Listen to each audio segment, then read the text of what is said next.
Hello everyone, welcome to CN success point के online platform पे।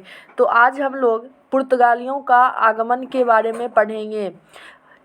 Vasco D gamma कैसे भारत आया था, कौन से रूट से आया, इसके बारे में हम लोग चर्चा कर चुके हैं। तो आज देखेंगे कौन कौन से वायसराय हैं, जो कि कौन कौन से पुर्तगाली वायसराय हैं जिसका भारत में आगमन हुआ था और उनके द्वारा कहाँ कहाँ पे फैक्ट्री स्थापित की गई थी, क्योंकि इससे रिलेटेड क्वेश्चंस आते हैं। और दूसरी बात, कौन कौन से पुर्तगीज वायसराय थे और उन्होंने कौन कौन से पॉलिसी को भारत में इंट्रोड्यूस किया था।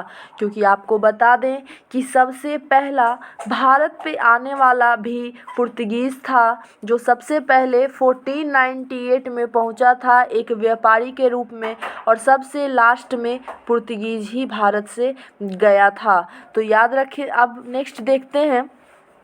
नेक्स्ट देखिए, नेक्स्ट है कि 1498 में वास्को डी गामा नामक पुर्तगाली एक नाविक थे, जो कि गुजराती व्यापारी अब्दुल माजिद की सहायता से भारत के कालीकट पहुंचा।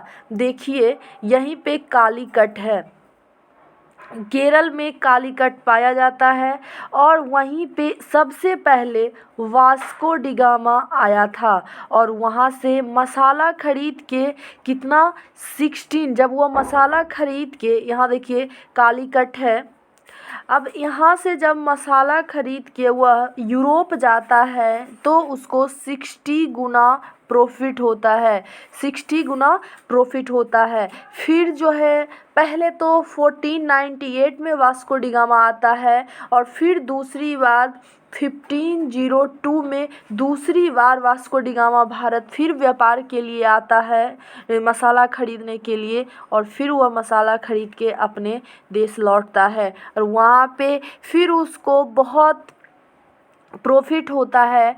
तो उसके बाद उन्होंने सोचा कि क्यों ना हम एक फैक्ट्री बना के पूर्व के साथ व्यापार करें, क्योंकि यूरोप के ईस्ट में ही हमारा भारत है।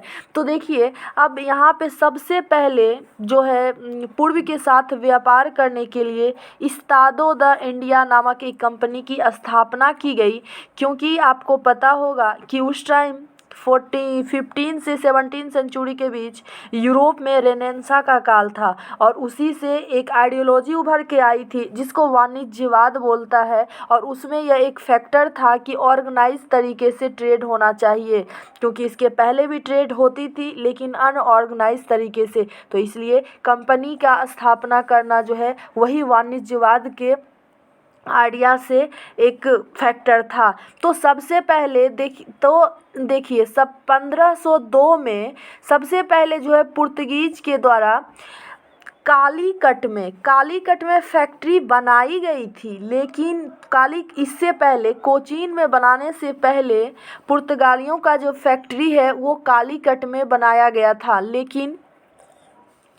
लेकिन गुजरात के जो शासक जमोरिन थे वो उन्होंने उसको बंद करवा दिया, यानी कि अर्थात वह सक्सेस नहीं हुआ। फिर 1503 में पुर्तगालियों के द्वारा मसाला के व्यापार पर एकाधिकार प्राप्त करने के लिए प्रथम फैक्ट्री कहाँ पे दी गई? कोचीन पे।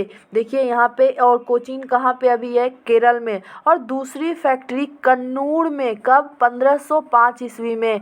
तो अगर पूछे कि पुर्तगालियों के द्वारा सबसे पहली फैक्ट्री सफल कौन हुआ, तो कोचीन में बनाया गया था 1503 में, लेकिन इससे पहले कहाँ पे बनाया गया था? तो कालीकट में, याद रखिएगा। लेकिन जमोरिन के द्वारा इसको बंद करवा दिया गया। तो ये दो फैक्ट्री है, ये भी याद रखिएगा। दूसरी कहाँ है? 1505 में, कन्नूर में। नेक्स्ट देखते हैं।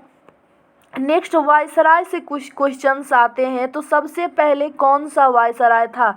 देखिए, फ्रांसिस्को डी अल्मीरा, ये सबसे पहले पुर्तगीज गवर्नर के रूप में भारत आए थे, और इनके द्वारा ब्लू वाटर पॉलिसी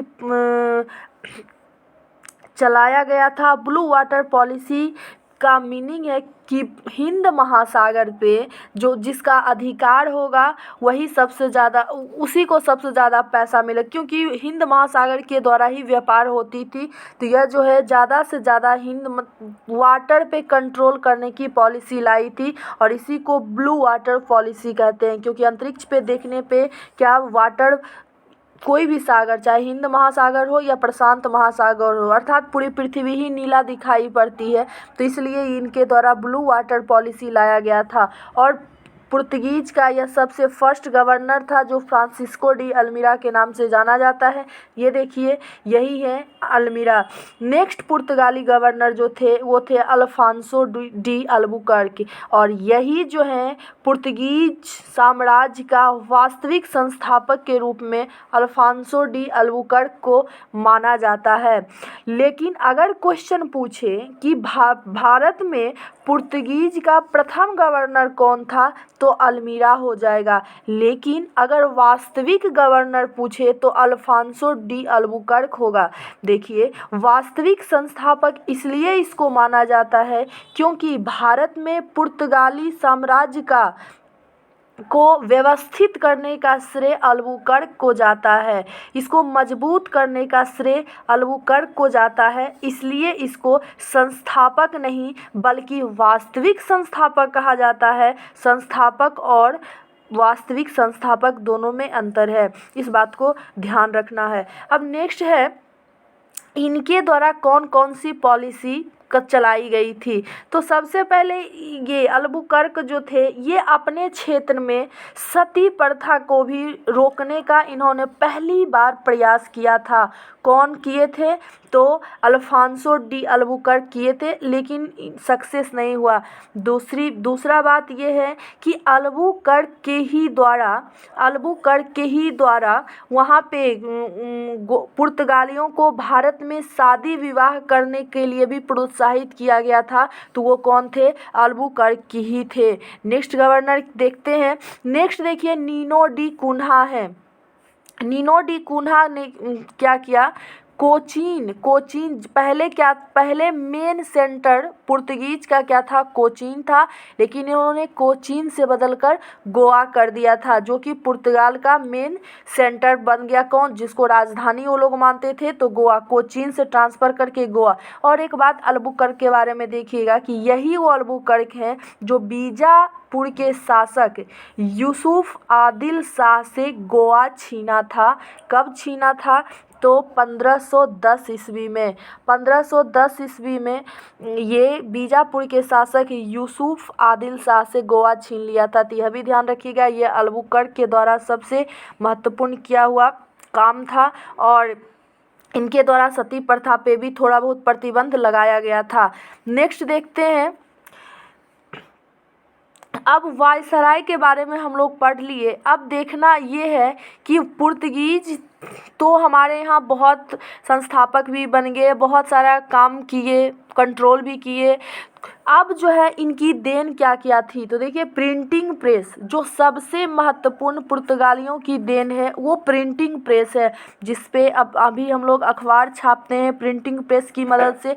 वो किसकी देन है? तो पुर्तगालियों का ही देन है। तंबाकू, आलू, टमाटर, मिर्च तथा सबसे महत्वपूर्ण बात, केरल में जो चर्च सबसे पहले किस कला पे बनाया गया था? गोथिक कला पे जो चर्च सबसे पहले बनाया गया था वह पुर्तगालियों की ही देन है। तो गोथिक, अगर क्वेश्चन आपसे पूछे कि गोथिक कला किसकी देन है, तो याद रखिएगा पुर्तगालियों की देन है। अब देखिए, कुछ इम्पोर्टेंट पुर्तगीज से रिलेटेड कुछ फैक्ट हैं, इसको भी याद रखना है क्योंकि वन डे एग्जाम में ये सारे पूछे जाते हैं। तो देखिए, 1632 ईस्वी में शाहजहां ने पुर्तगालियों को कहाँ से भगाया था? तो हुगली से भगाया था, क्योंकि पुर्तगाली एक बहुत ही खूंखार लुटेरा टाइप का था। और ये पुर्तगालियों के द्वारा ही कार्टेज सिस्टम चलाया गया था, जो कि हिंद महासागर पे का एक से व्यापार करने के लिए एक लाइसेंस टाइप का एक लाइसेंस मिलता था। अगर व्यापार हिंद महासागर से करना हो तो वो लाइसेंस प्राप्त करना पड़ता था। किससे? तो पुर्तगीज के गवर्नर से। तो याद रखिएगा कहाँ से भगाया था? हुगली से। और यह पूछा गया क्वेश्चन है बीपीएससी में। नेक्स्ट है कि 1661 ईस्वी में पुर्तगीज राजकुमारी कैथरीन का विवाह किससे हुआ था? तो ब्रिटिश के राजकुमार चार्ल्स द्वितीय से। और इन्होंने ही और यही थे जो कि पुर्तगीज जो है पुर्तगीज से मुंबई ईस्ट, और यही राजकुमार है जिस ईस्ट इंडिया कंपनी मुंबई ले लिया था 10 पाउंड पे। आगे देखिए कि जिससे भारत में मुंबई क्षेत्र दहेज में मिल गया था, कौन दिया था मुंबई क्षेत्र? पुर्तगीज ही गवर्नर थे। कौन?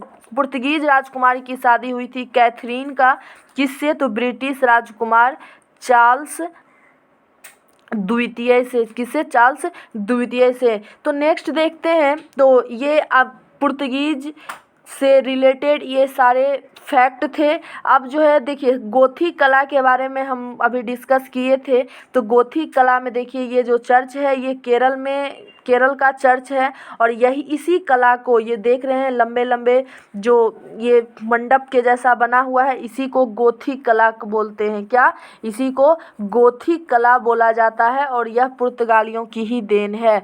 तो आज पुर्तगीज से रिलेटेड जितने भी फैक्ट्स थे सारे हम लोगों ने डिस्कस कर लिया। अब आगे कल डच के बारे में बताएंगे। तो आई थिंक आप लोग को समझ में आया होगा। तो प्लीज़ एक बार लाइक करें, सब्सक्राइब करें और शेयर करें।